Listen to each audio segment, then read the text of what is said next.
El Evangelio no solamente se comunica predicándolo.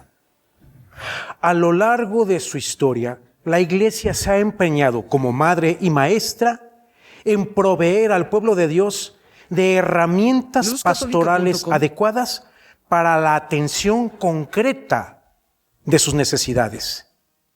Aquí en el mito, en la doctrina, nos hemos empeñado en compartirles lo que nuestra Santa Madre, la Iglesia, en diversos temas, nos entrega como iluminación propia del auténtico magisterio que el Espíritu Santo derrama en ella. Uno de los temas que más llama la atención es la temática del exorcismo.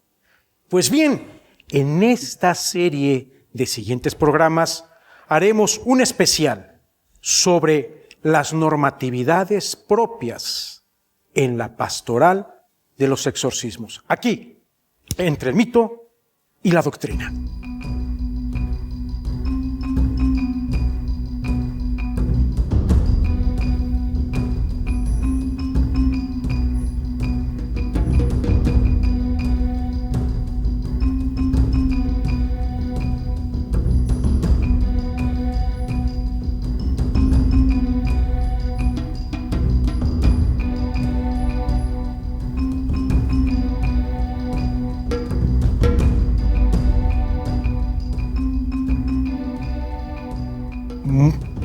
Es un enorme gusto volver a estar con ustedes. A lo largo de estos programas donde hemos estado en contacto, nos han surgido recurrentemente las preguntas tanto del pueblo de Dios como no pocos sacerdotes para que pudiésemos seguir ahondando en ciertos temas de manera singular sobre la atención pastoral a las personas que probablemente sufren una agresión extraordinaria por parte del maligno. Pues bien, les tenemos una gran sorpresa en estos siguientes 3 programas. Ya hemos visto qué es el exorcismo, ya hemos visto cuál es la acción del maligno y también hemos visto cuál es la diferencia entre el exorcismo y la liberación. Pues bien, ahora veremos cómo se organiza pastoralmente la atención a estas personas. Están con nosotros nuestros invitados habituales, el hermano Pepe Nava, que es miembro de casa, y como en otros programas nos ha estado acompañando el padre Andrés López. Bienvenidos. Muchas gracias. Pero ahora los voy a presentar de manera específica, de manera especial. Ya no es el hermano Pepe Nava y el padre Andrés López así, no. El padre Andrés López viene como enviado especial por el presbítero Guillermo Barba, coordinador de exorcistas de la Arquidiócesis Primada de México. Y con la anuencia de Monseñor Carlos Briceño, asesor diocesano de dicho ministerio en esta arquidiócesis. Y el hermano Pepe Nava viene ahora, pero como auxiliar de exorcistas de la Quinta Vicaría de la Arquidiócesis Primada de México. Nuevamente, muchas gracias por estar con nosotros. ¿Qué tal, padre? Lo hemos estado platicando a lo largo de todos estos segmentos, cómo la gente queda muy interesada, pero sobre todo, lo que nos hemos empeñado en hacer, quitar la imagen de espectáculo, que en gran medida lo tiene que ver el mismo antagonista, por un lado, el demonio, porque al demonio le convienen 2 cosas: o que creamos que no existe, o que hacernos creer que es tan protagonista que es el que debe ser el centro del espectáculo. Como sucede en las películas de Hollywood, que presentan los exorcismos y tal parece que aunque es el malo de la película, termina siendo el admirado. No, en este tipo de temas, de temática, para nada debe ser el centro. El centro ha sido, es y será Cristo Jesús, Rey de Reyes y Señor de Señores. Y aquí tendremos que ir contestando esta serie de interrogantes. Muy bien, ya vimos la acción del maligno, ¿de acuerdo? También hemos conocido cómo se da una atención para los casos generales en ámbito de liberación y en específico la liturgia del exorcismo. Pero a la hora de organizarse, ¿cómo se realiza? ¿Qué criterios se tienen que tomar en cuenta? ¿Por qué ha surgido esto? Pues bien, luzcatólica.com. en esto, de algún modo y de manera providencial y privilegiada, se requería que alguien tuviera conocimiento de lo que ha sucedido a lo largo de los últimos 40 años, 30, 40 años, a lo largo y ancho del país. Esto es muy complicado que lo pueda realizar un sacerdote o lo pueda realizar un obispo por cuestiones de logística, por cuestiones de desplazamiento.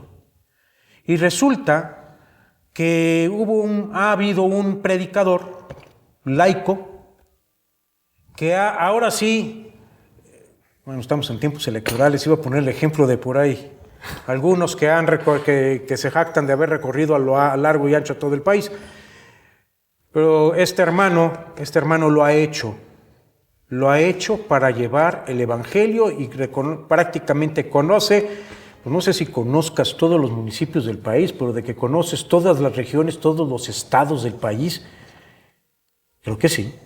Creo que no hay ningún estado, ninguna región de ningún estado donde no hayas estado, ¿verdad, Pepe? Así es, Padre. Gracias a Dios hemos tenido la oportunidad de caminar por los estados de nuestra bella república y también en el extranjero, ¿verdad? Y cuando se está en este entorno de la predicación y cuando se está en congresos, pues no pocas veces tocan situaciones en el ámbito de la liberación, aunque no se busquen. Yo me acuerdo desde jovencito, cuando yo participaba en el movimiento de renovación carismática en el Espíritu Santo, en los congresos, pues en la adoración al Santísimo, no pocas veces, pues lo que traían las personas, pues ahí les brincaba. No pocas veces, más frecuentemente, no porque se buscara, sino pues porque el Señor en su infinita misericordia iba tocando los corazones, las almas, e iba arrasando, limpiando aquello que estaba ahí. Y eso es lo que nos pasa y lo que te pasó. ¿Cuántas veces no te tocó ver? Y la característica psicológica de Pepe es investigar, preguntar, no quedarse con la primera impresión, ir al fondo de la situación. Y tú, porque lo hemos platicado, tenemos años en este caminar juntos, y lo hemos platicado, cómo te ha tocado ver las situaciones en el país y también te ha tocado conocer el caminar en este ámbito específico a lo largo y ancho de nuestro país. Si no te tocó conocerlo de primera mano los últimos 30 años, pues sí te tocó conocer testigos. Y en los últimos, 18 años, tú ser testigo. Para este inicio de programas, yo te pediría encarecidamente que nos compartieses esta génesis de la atención pastoral en el exorcismo. ¿Tú cómo la viste? ¿Cómo la conocí? ¿Cómo has visto su caminar desde hace varias décadas hasta este momento? Sí, bueno, queridos televidentes, padres, antes que nada quisiera yo recordar que como signo de la instauración del reino y de la predicación del evangelio, pues es la libertad de los cautivos. Y en el momento de la conversión, en el momento de la salvación de las almas, también se da esta batalla de tipo espiritual, ¿verdad? Contra el demonio y contra sus ángeles apóstatas. Esto no es nuevo, esto está bien asentado en el evangelio, en el libro de los Hechos de los Apóstoles, en las comunidades cristianas primitivas, y la Iglesia lo ha preservado en su doctrina. Lo podemos ver en el Catecismo de la Iglesia Católica. Sin embargo, creo que a nivel mundial, ¿verdad?, y en una época determinada, con la entrada de las ciencias positivas, muchos quisieron dejar a un lado esta situación de la posesión y su atención pastoral, que es propiamente del ministerio del exorcismo, dándole una explicación de tipo psiquiátrico, y entonces llegaron incluso algunos a negar la existencia de personas que tuvieran alguna enfermedad de tipo espiritual. Sin embargo, la predicación del Evangelio por todos los lugares, ¿verdad? La presencia de la iglesia, la presencia de la luz de Cristo, ante la presencia de la victoria de este Rey, nuestro Señor Jesucristo, pues se manifiesta también la presencia, ¿verdad?, del maligno. Y yo recuerdo que en los últimos años, en las últimas décadas, ante la presencia de la predicación y sobre todo con estos movimientos de tipo carismático, que no puedo decir solamente la renovación, sino otros movimientos que han salido, tuvieron una necesidad que de primera mano no supieron cómo afrontar. Esta necesidad que en algunos momentos del retiro, en algunos momentos de oración, en algunos momentos de predicación, empezaron a brotar personas que en un principio se creían que tenían una situación de tipo psiquiátrica, pero después se dieron cuenta que algunas correspondían sí a un padecimiento psiquiátrico, pero a otras era un padecimiento en donde la ciencia no podía intervenir porque escapaba fuera de sus alcances, ¿no? Y entonces se comenzó a atender a estas personas, pero sin una estrategia pastoral. Obviamente, ninguna estrategia pastoral, no porque la iglesia no la tuviera, sino porque realmente los que conducían algunos el movimiento, estaban al frente de esto, pues estaban de esta manera no vinculados, no formados en este caminar, ¿verdad? Y esto fue lo que se fue generando. Obviamente, en donde no se conoce, no se tiene la sana doctrina, como muchas veces lo hemos repetido en este programa, pues comienza a haber una serie de desviaciones, de desviaciones que muchas veces no son porque una persona las quiera hacer con dolo, ¿verdad? Pero que se caen estas desviaciones porque cuando la gente no está formada, sino informada, entonces se caen en una serie de situaciones, de exageraciones, o a lo que muchos llamarían a un pensamiento mágico religioso. Sí. Y esto ha llevado, pues hay que decirlo con toda claridad, a un desorden.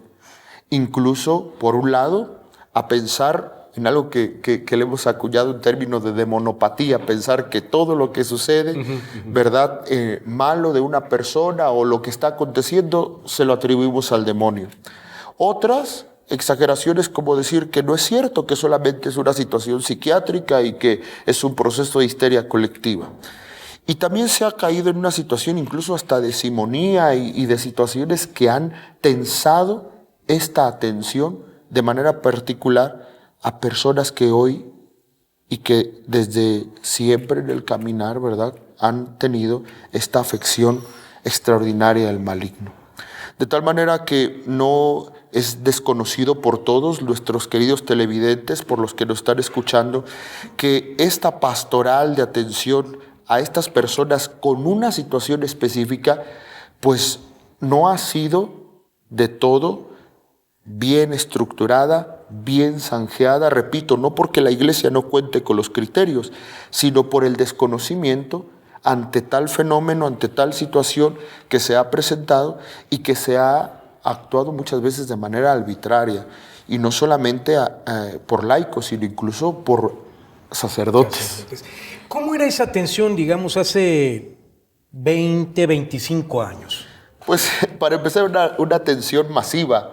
O sea, recuerdo aquellos ambientes en donde se propiciaban unas oraciones de liberación de tipo masivo, en donde mucha gente, ¿verdad?, algunas sí con alguna manifestación extraordinaria de manera real, y otras conectándose a un proceso de histeria colectiva, de tal manera que al final ya no sabías, ¿verdad?, y desbordaba, porque imagínense en un congreso de 4, 5 mil, 6 mil personas, 10 mil personas, con esta situación en donde algunos casos verdaderamente eran de la acción extraordinaria del maligno, pero otros casos eran situaciones de histeria colectiva. Entonces era ya una mezcolancia que no había ni siquiera un equipo organizado para poder atender de manera pues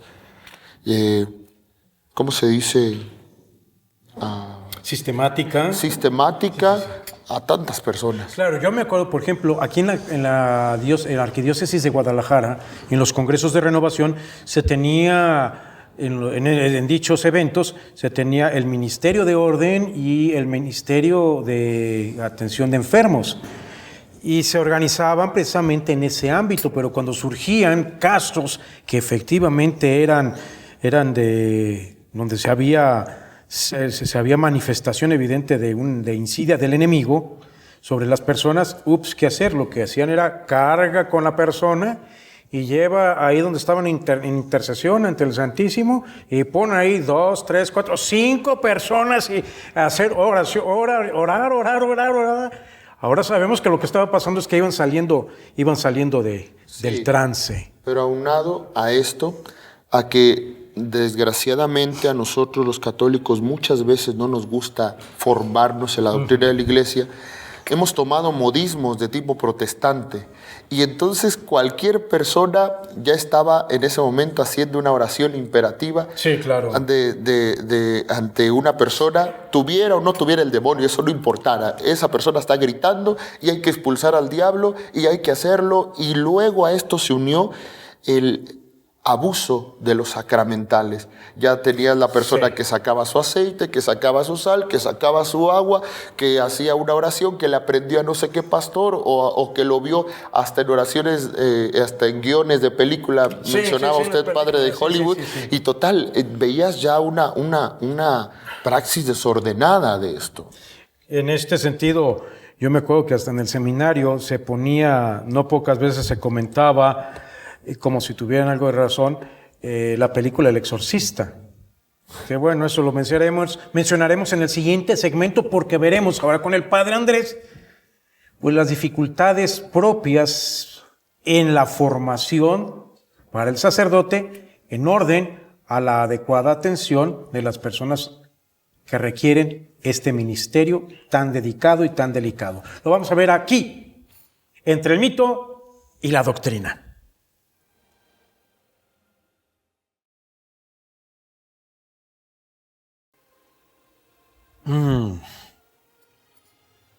Gracias por continuar con nosotros. Gracias por este cafecito que nos estamos tomando, Ustedes ahí en sus casas y nosotros aquí, porque lo compartimos. Compartimos el gusto de charlar, el gusto de sentarnos en torno de una mesa, de un buen café y platicar de aquello que no puede haber en el mundo más agradable que hablar de Dios, que hablar en torno al Señor. Este es un tesoro invaluable que tenemos como cristianos. Y estábamos viendo en el segmento anterior esta génesis de una atención a personas con situaciones de liberación, y veíamos cómo fue caminando como en un entorno más bien masivo, pero cómo iba pidiendo algo que se perfilara, porque también había dificultades, había grandes dificultades para ello. No solamente dentro del pueblo de Dios, no solamente en los entornos donde surgía. Hemos de confesar que también las dificultades las vivíamos, pues en ese entonces, Padre, ni tú ni yo éramos presbíteros, pero en nombre de todos nuestros hermanos, también como sacerdotes la vivíamos, se vivía. Y se vivía desde el seminario, no porque no se quisiese, sino porque hay unas situaciones muy peculiares que no permiten esta disposición. Y esto me gustaría que nos compartieses, Padre Andrés, ¿por qué no es fácil entender esta necesidad pastoral en la formación del seminario? Muchas gracias, Padre Pedro, por la invitación. Gracias al hermano Pepe también, con quien tengo una gran amistad. Y gracias a todos ustedes por dedicarnos estos momentos para escucharnos. Pienso que es importante decir que el seminario es un lugar muy importante para la diócesis, para la iglesia particular. El corazón de la diócesis se le ha llamado. Sí, es el corazón, el seminario es corazón de la diócesis. Y como enseñaba el Papa Benedicto XVI en un mensaje a los seminaristas, el seminario es sobre todo un lugar en donde la vocación sacerdotal tiene que madurar en la comunión con nuestro Señor Jesucristo, que ha llamado a una persona tomada de entre los hombres, elegida de entre los hombres, para ponerla al servicio del pueblo, en unión con Él. La vida del seminario, entonces, pues, es una vida de configuración con Jesucristo, nuestro Señor y Redentor, de unión con Él, que es nuestro gran pastor, nuestro sumo y eterno sacerdote. De Él recibimos el sacerdocio, recibimos el Espíritu Santo, recibimos el sacramento del orden, de Él recibimos en la iglesia la comunión, la misión y el envío.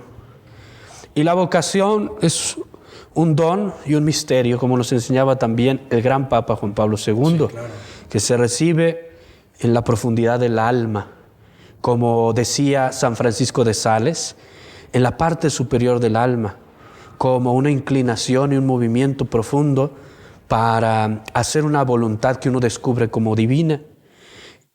Y esa voluntad que el Señor siembra en el corazón de una persona es como una semilla que tiene que alimentarse, que tiene que crecer, desarrollarse y dar frutos. Por eso la Iglesia, en su gran sabiduría, ha dedicado en el magisterio, desde el concilio, a través del decreto Optatam Totius, pero de modo sistemático en el desarrollo del magisterio, diferentes instrucciones sobre la formación de los seminaristas, de los futuros sacerdotes, como no mencionar el gran documento de Pastores Labo Bovis de Juan Pablo II. Y allí nosotros encontramos que la formación del sacerdote es una formación que es integral, que tiene una etapa inicial en la que se ha de formar diferentes aspectos de la persona y de la personalidad del sacerdote. Una etapa inicial donde se ha de poner atención a su formación humana, y en esa formación humana pues es el camino del desarrollo de la virtud, pero también la salud de su vida afectiva, de su capacidad de tener relaciones sociales sanas, de poder vivir en comunidad, de tener capacidad de comunicarse. Y ahora, por cierto, el señor arzobispo Carlos Aguiar, mi pastor, ha hecho mucho énfasis en un proyecto de renovación de la formación en el seminario. Muy interesante. Para que se ponga un mayor énfasis en la formación humana. Sí, sí.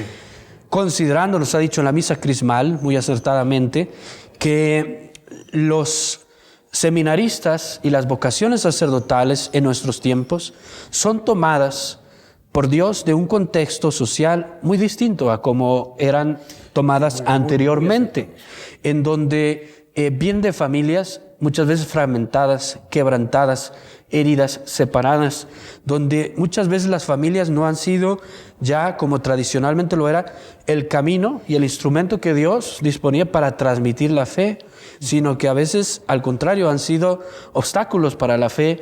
Y entonces se tiene que atender también todas esas heridas que a veces tiene la persona.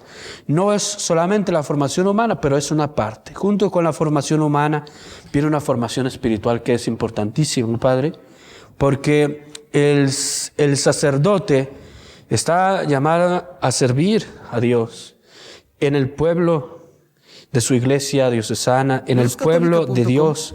Está llamado a ser presente a Cristo en las comunidades a las cuales es enviado. Pero sobre todo está llamado a unirse a Cristo, sacerdote y víctima, a configurarse con Él. Está llamado el sacerdote a ser santo, a santificar también él mismo, viviendo un camino de santidad. Es una de nuestras tres funciones como sacerdotes.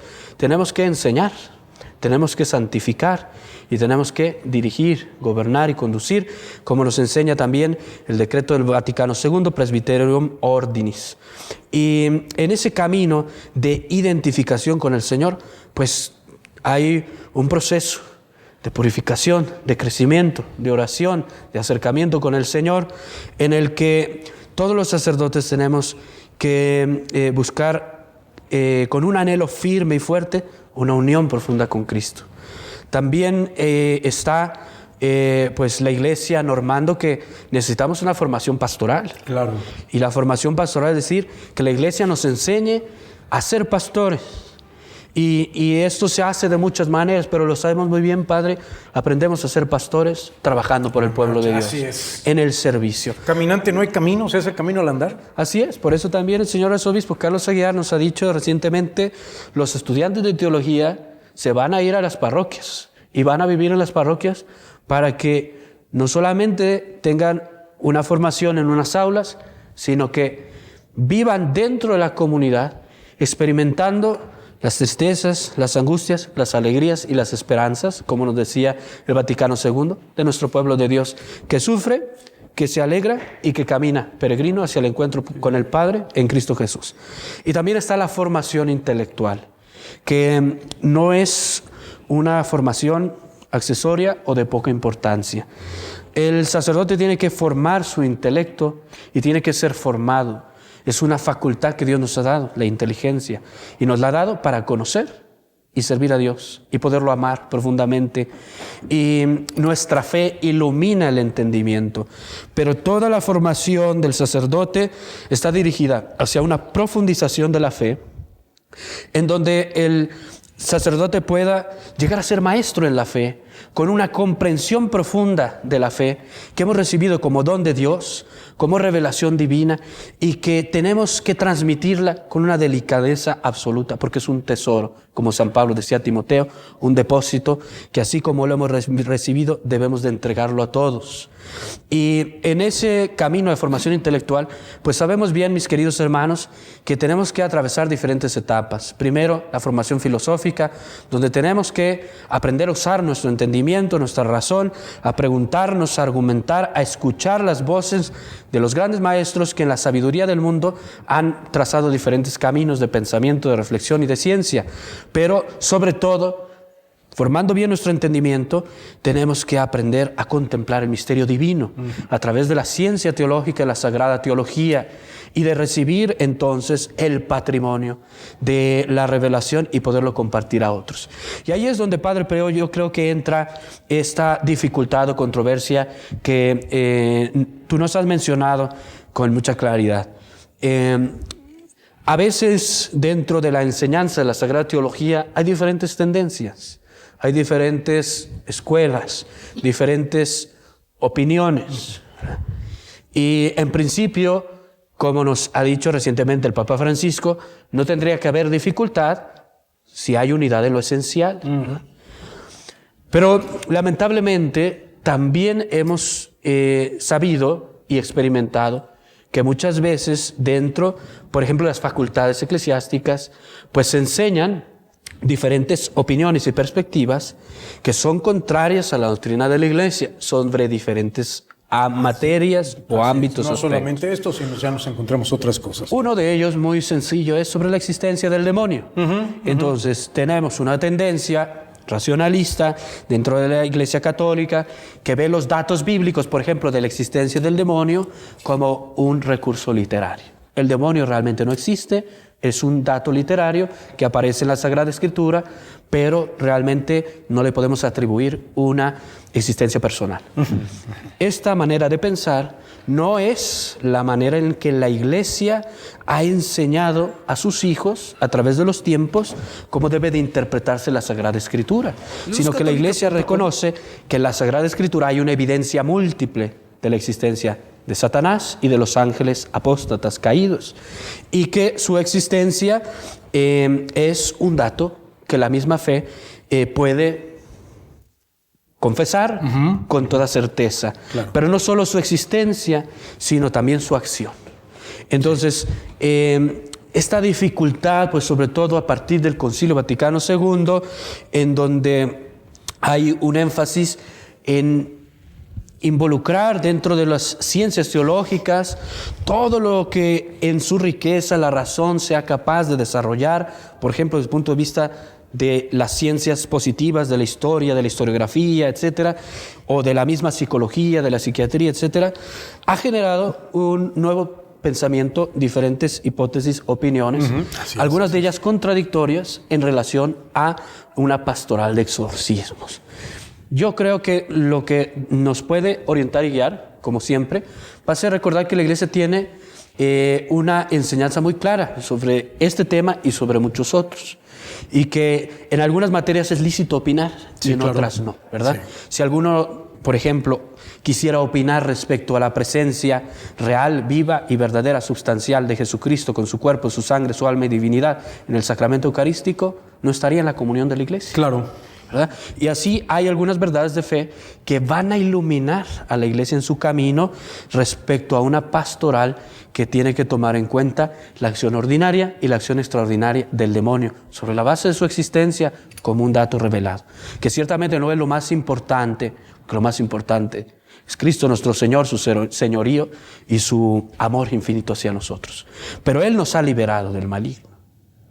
Entonces, yo creo que es parte de los retos que tenemos, que podamos, como sacerdotes, pues abrazar con amor el patrimonio de la fe, del magisterio, de la tradición, para ser verdaderos, auténticos maestros en la fe, y que podamos transmitir lo que la Iglesia nos da y no tanto nuestras perspectivas y opiniones particulares. Claro.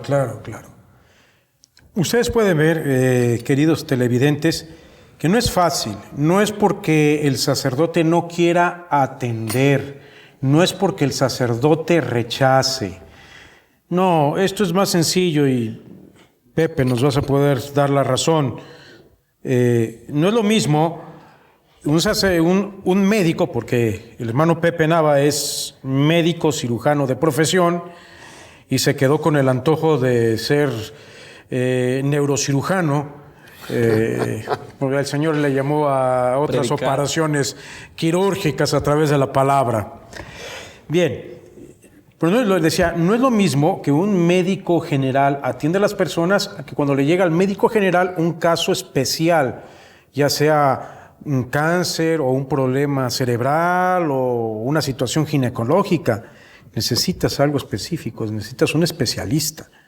Tú mismo lo puedes decir, Pepe. Como médico general, ¿puedes llevar en acompañamiento casos especiales, como por ejemplo el cáncer? Claro que no. Nosotros como médicos generales lo que tenemos que hacer es pensar en el diagnóstico y referirlo a la instancia correspondiente. Pero hay algo que decían los maestros de la Facultad de Medicina, ¿no? La mente, los ojos no ven lo que la mente no sabe. De tal manera que si yo no tengo presente en mi formación esta realidad, tampoco puedo tener el juicio para poderlo enviar a una instancia correspondiente. Así es. Y aquí es donde nos encontramos en la gran disyuntiva. No solamente vemos ciertas complicaciones inherentes en la formación, sino también lo encontramos en las situaciones históricas. ¿Y esto cómo se soluciona? ¿De qué manera? Afortunadamente de eso se encarga el Espíritu Santo. Y lo vamos a ver en el siguiente segmento, aquí, entre el mito y la doctrina.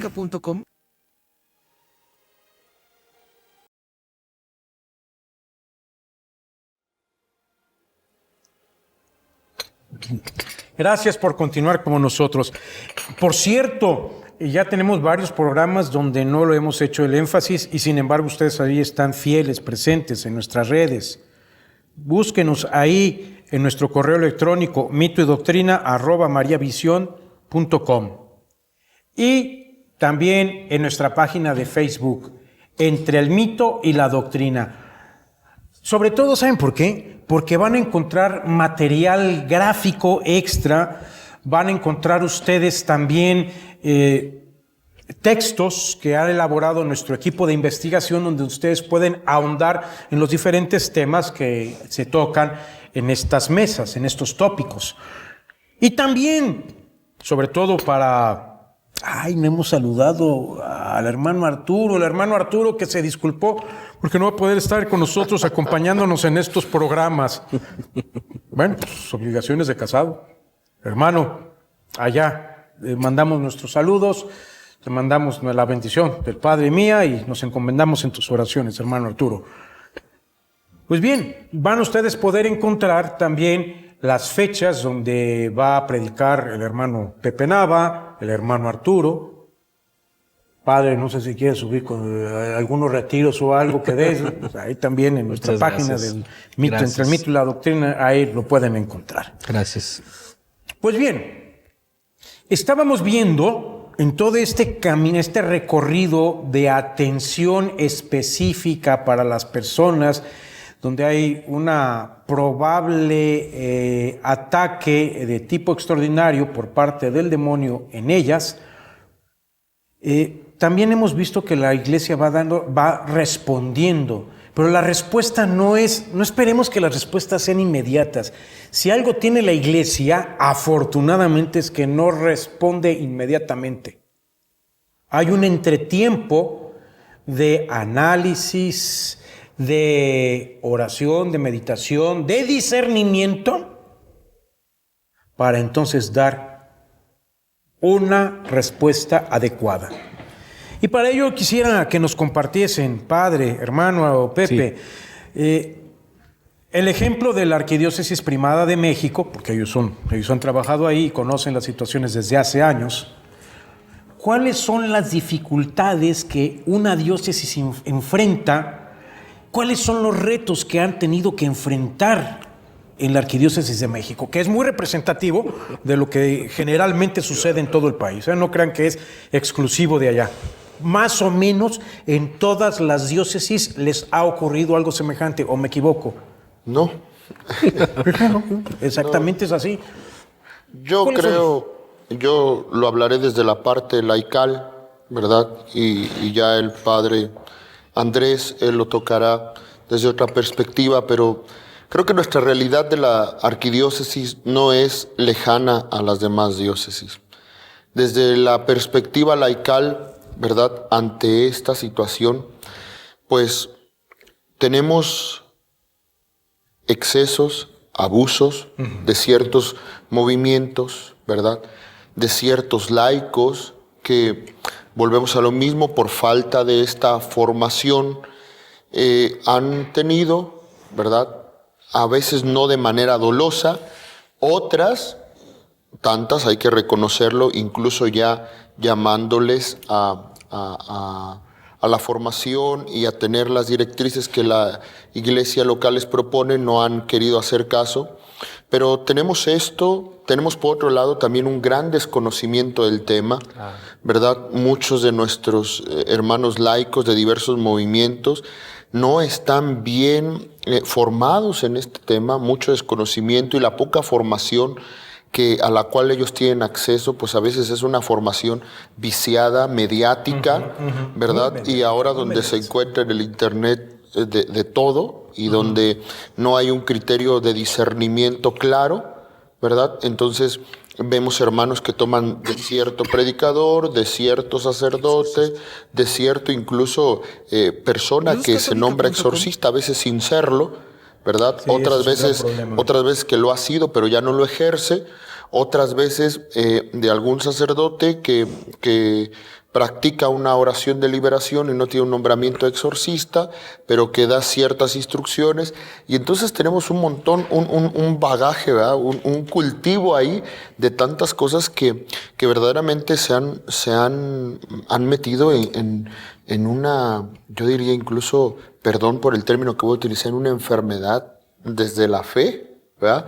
A nuestros hermanos laicos, porque con el desconocimiento, con el miedo, con la falta de formación, pues ¿qué podemos esperar de esto?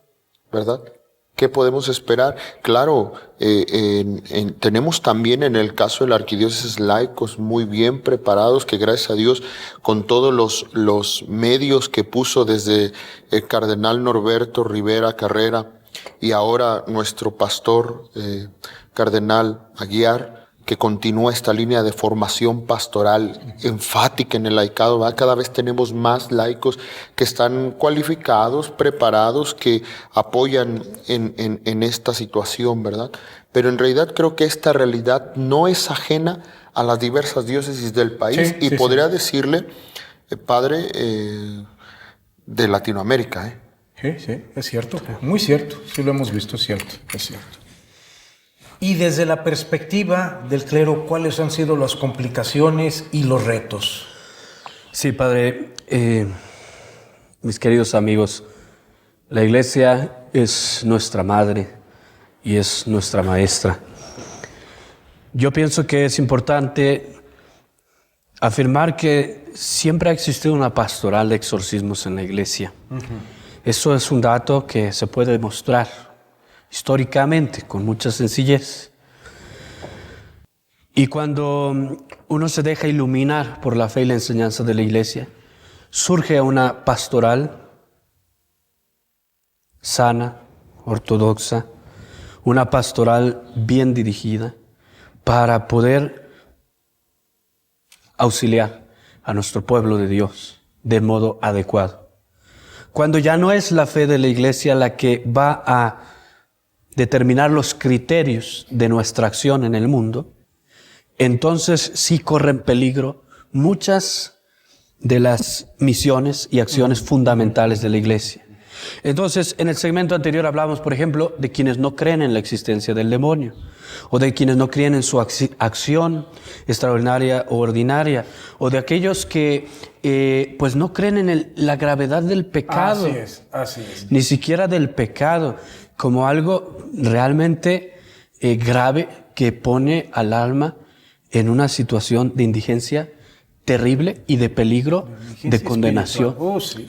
Entonces, si uno se deja instruir por la iglesia, que es madre y maestra, iluminar por ella, que nos da la fe, que nos da a Cristo, que nos da la palabra de Dios, que nos instruye, que nos da los sacramentos, entonces surge de modos a veces siempre nuevos, pero con una unidad, las acciones pastorales de la iglesia, que no son otra cosa que la acción de Cristo, que se va haciendo presente en la problemática incesantemente cambiante de los tiempos y de los lugares, como nos decía, la Gaudium et Spes. Y en esto yo creo que pues tenemos diferentes retos y dificultades. Por ejemplo, no puede haber una pastoral de exorcismos entre quienes piensan que el demonio no existe, pero tampoco puede haber una sana pastoral de exorcismos entre quienes piensan que el demonio está en todos lados, en todos los asuntos humanos, en todos los asuntos del alma, en todos los asuntos de las familias, en todos los asuntos de las generaciones, de las sociedades, que cada uno de esos ámbitos requiere pues un discernimiento, no a la luz de mis sentimientos, de mis opiniones, de mis pareceres, sino de la fe de la iglesia, del magisterio de la iglesia. Ha surgido también, hay que reconocerlo, pues en los tiempos recientes, continuidad de una pastoral de exorcismos que ha cambiado, se ha transformado, se ha adaptado a los tiempos, se ha adaptado a la renovación que implicó el Concilio Vaticano II, de un modo pues en algunos lugares natural, en otros lugares no tanto, con ciertas dificultades, pero pues podemos decir que en las diferentes diócesis este ministerio, por ejemplo, anteriormente pues se llevaba a cabo de un modo muy discreto, en las catedrales, con los un sacerdote canónigo que sabía, y él le mandaba comúnmente ya viejito, que tenía mucha y está muy bien ciencia, claro. No hablo de hace muchísimos años, hablo por ejemplo de los tiempos inmediatos próximos al Concilio Vaticano II. Claro. Todavía hace 20 años. Todavía hace 20 años. 15 años, sí. Todavía hace 15 años. Así es. Y bueno, pero también a la luz del espíritu, del surgimiento de las nuevas realidades eclesiales, surgieron muchas maneras de discernir, interpretar y abordar pastoralmente lo que se veía que podía ser o no una acción extraordinaria del maligno o un combate espiritual. Claro. Y entonces, Padre Pedro, aquí surgió pues otros dos tipos de problemas. Los que en su pastoral querían exorcizarlo todo, porque veían que el demonio estaba en todos lados, lo cual no es verdad.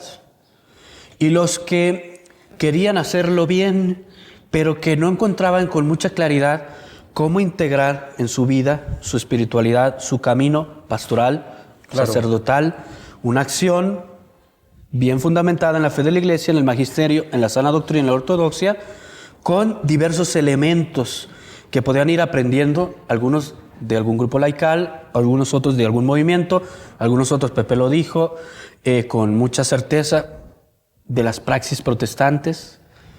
Y entonces surgieron diferentes escuelas exorcísticas, diferentes tendencias. Y bueno, pues muchos lo hicieron de muy buena fe, queriendo ayudar al pueblo de Dios y atendiendo necesidades. Hay que reconocérselos. Y hay que reconocer que en medio de esa diversidad y a veces de caminos erróneos y de errores muy concretos, pues muchas veces había o hay la intención de un buen pastor que quiere ayudar a sus ovejas. Creo que la mayoría de los casos. Yo pienso que sí, padre. Pero el gran reto, yo creo en la arquidiócesis y me atrevo a decirlo en muchos otros lados, es que podamos tener, por un lado, la claridad de la iluminación en la fe y en la doctrina de la Iglesia, en este ministerio de exorcismo, y por otro lado, la unidad en la pastoral. Que trabajemos juntos, los sacerdotes, los laicos y los exorcistas.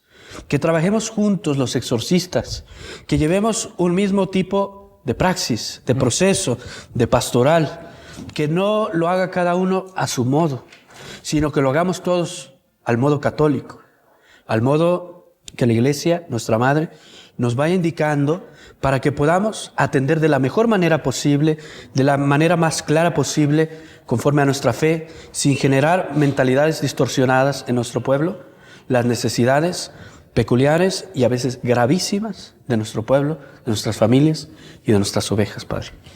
Sobre de esto, Padre, es cierto.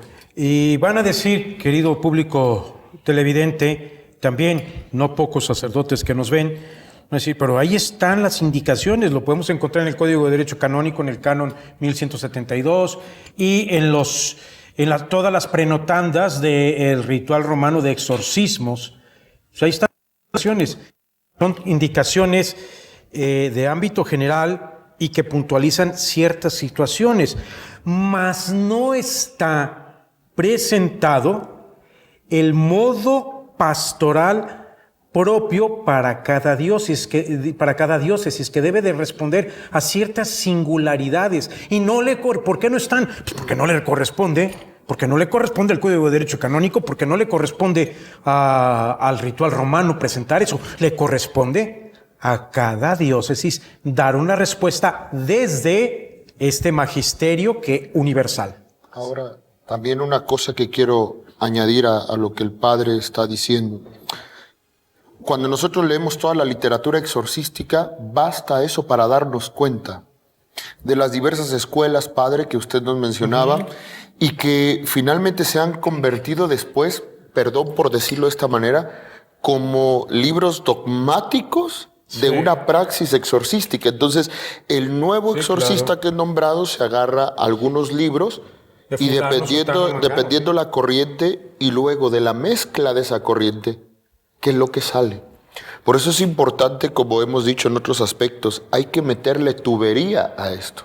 Y meterle tubería a la exorcística, que son las experiencias que los sacerdotes han tenido durante sus casos muy valiosas, es cribar esta práctica exorcística a la luz de la doctrina, a la luz del magisterio de la Iglesia. Si me permites, padre, yo quiero enfatizar algo de lo que está diciendo Pepe. El exorcista y quienes están en esa pastoral van a tener una experiencia amplia de casos y de situaciones complejas que tienen que juzgar.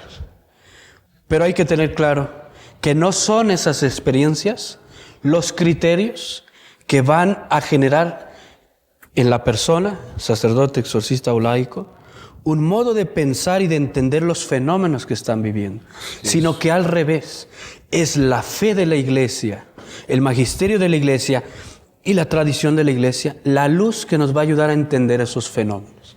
Si nosotros dejamos que en la praxis exorcística sea el demonio el que se vuelva el catequista, el formador y el teólogo, vamos a terminar abandonando la fe y la praxis de la Iglesia. Totalmente. Y sobre eso, precisamente, y este es el motivo por el cual estamos desarrollando estos programas, después de un trabajo, y me consta, de un trabajo arduo, de un trabajo de muchísima colegialidad, de un trabajo de años, ya se ha dado esa respuesta de organización pastoral.